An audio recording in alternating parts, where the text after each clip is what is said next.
Hello বন্ধুরা, good morning. নিশ্চয়ই তোমরা সবাই ভালো আছো, আমিও খুব ভালো আছি। আমি আজকে খুব এক্সাইটেড এই কারণে আজকে আমি প্রথম সাইকেল রাইডিংয়ে বেরোচ্ছি। তো আর তার সঙ্গে একজন নতুন মানুষের সঙ্গে আমি পরিচিত। প্রধানমন্ত্রী ইন্দিরা গান্ধী এই হসপিটালটাকে উদ্বোধন বেরোবো বলে ঠিক করেছিলাম প্রায় 12টা নাগাদ, কিন্তু বেরোতে অনেক দেরি হয়ে গেল। বেরোতে বেরোতে প্রায় 1:45 হয়ে গেল। যাই হোক, আমি নৌকা ঘাটে চলে আসি। নৌকা ঘাট থেকে লঞ্চ ধরে নিই। এখান থেকে আমি পার হই চাকদা, ওপারে যাই চাকদা আর কি। নৌকায় থাকতে থাকতে আমি কয়েকজনকে জিজ্ঞাসা করে নিয়েছিলাম, তারা একটা শর্টকাট রাস্তা আমাকে জানিয়ে দিল।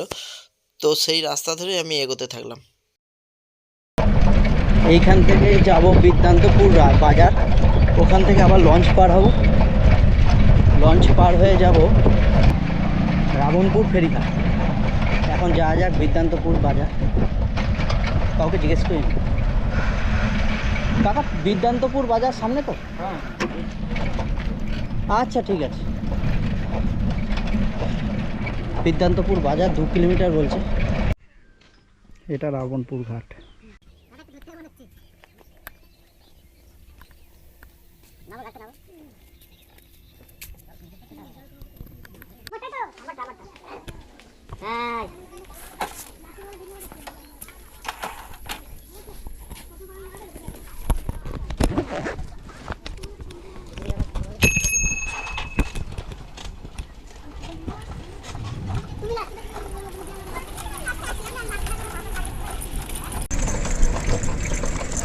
এখান থেকে সোজা এখন রানাঘাট।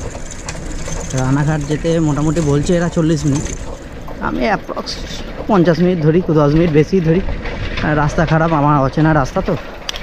এই চোখে বাঁশের কঞ্চি লেগে গেছিলো এক্ষুনি, চশমা পরেছিলাম তাই, নাহলে এক্ষুনি মুখে লাগে কেটে যেত।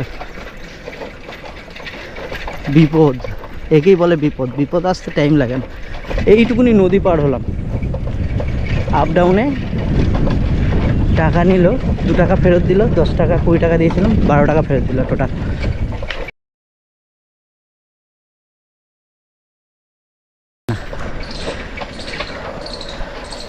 আমার হচ্ছে এই রাস্তাটা দিয়ে, মানে এদিকে একটা রাস্তা আছে। একবার জিজ্ঞেস করে নি কাকাকে, সামনে কাকাটাকে জিজ্ঞেস করে নি যে রানাঘাট এই রাস্তাটা দিয়ে কিনা। কাকা, রানাঘাট এই রাস্তাটা দিই তো? রানাঘাট ওইটা দিয়ে যাব। আচ্ছা, এই সামনে যে রাস্তাটা বেঁকে গেল তাই? কাকা বললো ওই রাস্তাটা দিয়ে যেতে হবে। ওইটা দিয়েও যাওয়া যায়, কিন্তু ওই রাস্তাটা দিয়ে সহজ হবে, সোজা। যা হোক, দেখা যাক।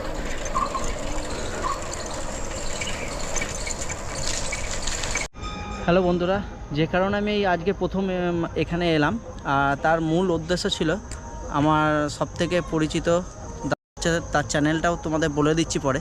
প্রথমে পরিচয় করে নিই তোমাদের সঙ্গে। Hello hello hello hello hello.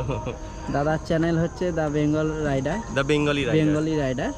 তো অনেক দিন আগে থেকে দাদার সঙ্গে পরিচয়, কিন্তু টাইম করে হচ্ছে না যে পরিচয় করব, এসে দেখা সাক্ষাৎ একসঙ্গে দেখা করব, একসঙ্গে ব্লগ বানাবো।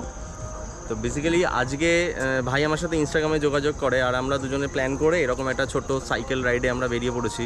তো তোমাদেরকেও বলবো, যদি কারো ইচ্ছা থাকে এরকম সাইকেল রাইড করার, জাস্ট কন্ট্যাক্ট করে জাস্ট চলে আসবে। কোনো ভাবনা চিন্তা করার দরকার নেই।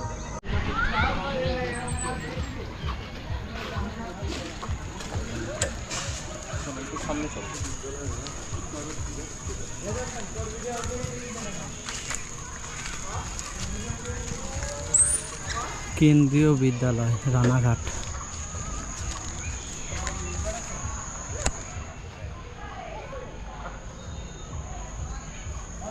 অপরূপ সৌন্দর্যের মধ্যে আমরা একটু ভেতরে যাই।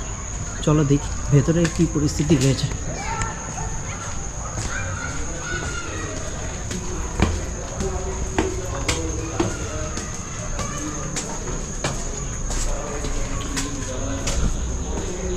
লোকাল ছেলেদের কাছ থেকে শুনলাম যে এটাতে 8-9 বছর আগে বিদ্যালয় বন্ধ করে দেওয়া হয়। প্রপার কারণ কিছু জানতে পারলাম না, কিন্তু তার মধ্যে কিছুজন বলল যে ভয় পেত নাকি ছেলেমেয়েরা, হতে পারে যে পরিবেশে রয়েছে, এটা নির্জন পরিবেশে ভয় না পাওয়ার কোনো কারণ নেই।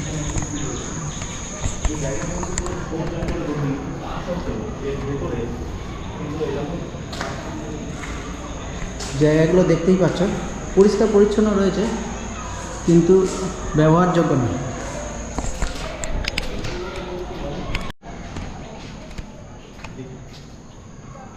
মিউজিক রুম,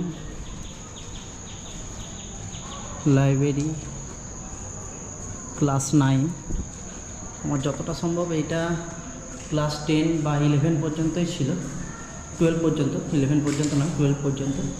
আর প্রাইমারি স্কুলটা আমার মনে হচ্ছে এই সাইডে ছিল। প্রচণ্ড বন জঙ্গলে ভর্তি, একদম মানে কি বলবো, ব্যবহার হয় না। লকডাউনের আগে তবু বাচ্চা ছেলেমেয়েরা বা বয়স্করা এখানে এসে একটু আড্ডা মারতো, তো বর্তমানে এখনও সম্পূর্ণভাবেই যাওয়া আসা সম্পূর্ণভাবে বন্ধ। একটা ভুতুড়ে পরিবেশ হয়ে গেছে মোট কথা বলতে গেলে। উপর থেকে যে বিল্ডিংটা আমরা দেখলাম সেই বিল্ডিংটার কাছেই যাচ্ছি, অর্থাৎ যেখানে প্রাইমারি লেভেলের ক্লাস করানো হতো। তো পরিবেশটা দেখতেই পাচ্ছ, একদম ছমছমে পরিবেশ, গা ছমছমে পরিবেশ, গা ছমছমে পরিবেশ। এখানে একদমই বলতে গেলে সচরাচর কেউ আসে না কো। তো খুব সামান্য একটা ছোট্ট রাস্তা যেটা দেখা যাচ্ছে, সেই রাস্তা দিয়েই আমরা যাচ্ছি।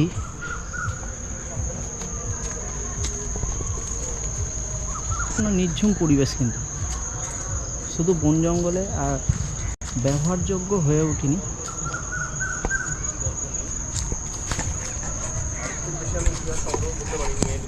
তবে একটা জিনিস এখানে যেটা শুনছিলাম সেটা হচ্ছে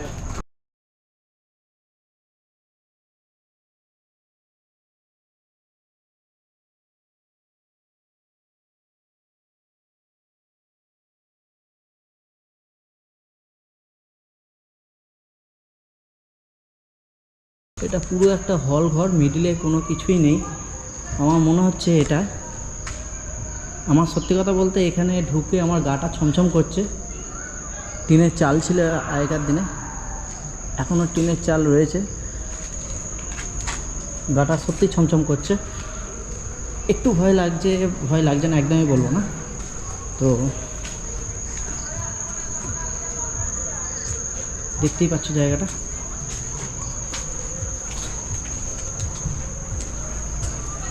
class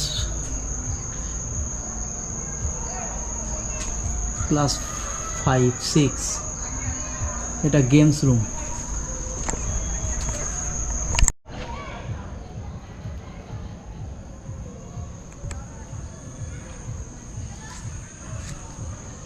office, computer lab, principal, staff room সবই রয়েছিল, বর্তমানে এখন পরিত্যক্ত। এটা হচ্ছে চুনি নদী, যেটা আমি কিছুক্ষণ আগে পার করে এপারে এসেছি। আমি প্রথমে বলাগড় ঘাট পার হলাম, তারপর আবার রঘুনাথপুর থেকে এই চুনি নদী পার করেছি। তো আমি কনফার্ম এখন বলতে পারছি না যে এই নদীটাই পার করেছি কিনা, তবু আমার মনে হয় এই নদীটা পার করেই এসেছি। চুনি নদীর পাশেই আমি যে এখন বর্তমান যে পরিচিতিটি রয়েছে কেন্দ্রীয় বিদ্যালয়, সেটা তোমাদের দেখালাম আজকে। আর অতীতে ওটা একটা টিবি হসপিটাল ছিল, যা পরিবর্তিত হয়ে কেন্দ্রীয় বিদ্যালয় হয়েছিল, কিন্তু এখন বর্তমানে সেটা বন্ধ হয়ে আছে।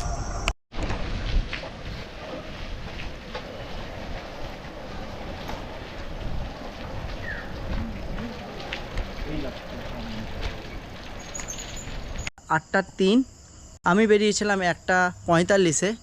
টোটাল মোট যে জার্নি ছিল আজকে সাইকেলের, যে টোটাল যে জার্নি ছিল সেটা 64 থেকে 65 কিলোমিটার। অবাক কাণ্ড এই সাইকেলে করে। আমি গেছিলাম রানাঘাটে, তোমরা দেখে নাও। এর মতন এইখানেই ভিডিওটা শেষ করছি। আর যদি ভালো লাগে আমার চ্যানেলটাকে সাবস্ক্রাইব করো, লাইক করো এবং শেয়ার করো।